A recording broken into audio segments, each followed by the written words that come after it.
Breaking news, আমাদের শহরের শোরুমে চলে এসেছে এই সুপার কার। আর এই সুপার কারটার দাম 1 কোটি টাকা। আরে ইয়ার গাইস, আমাদের শহরের শোরুমে নাকি 1 কোটি টাকা দামের সুপার কার চলে এসেছে। তো আমাকে তো এখন এই গাড়িটা চুরি করতেই হবে, কারণ আমি হচ্ছে এই শহরের সব থেকে বড় চোর। তো আমি ওই সুপার কারটা চুরি করার জন্য আমার বাইকটা নিয়ে বেরিয়ে পড়লাম সেই শোরুমটার উদ্দেশ্যে। তো গাইস, আমি তো আমার বাইকটা নিয়ে চলে আসলাম সেই শোরুমটাতে, কিন্তু ইয়ার এখানে তো অনেক পুলিশের সিকিউরিটি। আরে স্যার, আমি কি সেই সুপার কারটাকে একটু দেখতে পারি? আরে না না, ওইখানে যাওয়া মানা, তুমি এখান থেকে চলে যাও। আরে ইয়ার গাইস, ওই পুলিশটা তো আমাকে শোরুমের ভেতরে ঢুকতেই দিল না। তো গাইস, এইগুলো দেখার পর তো আমার মাথায় একটা আইডিয়া চলে আসলো। তো আমার প্ল্যান অনুযায়ী আমি এই শোরুমটাতে রাতে চলে আসলাম। কিন্তু গাইস, সামনে এই মানুষটা আবার কোথা থেকে আসলো?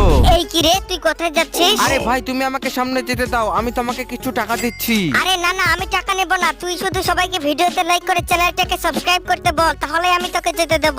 আরে গাইস, তোমরা সবাই প্লিজ এই ভিডিওতে লাইক করে চ্যানেলটাকে অবশ্যই একটু সাবস্ক্রাইব করে দাও। আর গাইস, এরপরে আমি সেখান থেকে এসে এই গাড়িটাকে ফটাফট করে চুরি করে নিলাম।